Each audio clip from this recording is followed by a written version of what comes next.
In today's video, I am going to teach you how to manually unenroll records from workflows in HubSpot.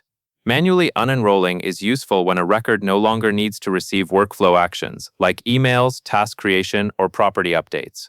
It is also helpful if a record entered by mistake or if you need to pause automation while you correct data. The key is to do this from inside the exact workflow where the records are currently enrolled. Start by going to your HubSpot account and looking at the main navigation. Click Automations, and then click Workflows. This takes you to the list of workflows in your portal.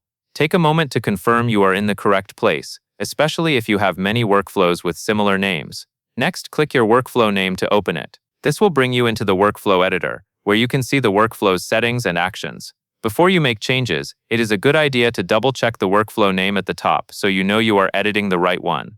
Now click the Enrollment tab. This area shows the records that have enrolled in the workflow. Depending on your workflow type, these could be contacts, companies, deals, tickets, or another record type. You may see currently enrolled records, and in some cases you may also be able to review enrollment history. Focus on the list where you can select the specific records you want to remove.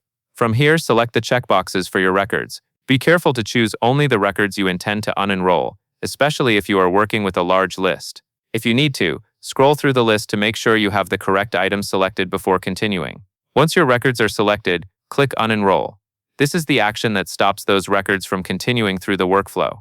Keep in mind that unenrolling stops future workflow steps from running, but it does not automatically undo actions that already happened earlier in the workflow.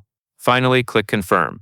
After confirmation, HubSpot will process the request and remove those selected records from the workflow enrollment. And that is all there is to it.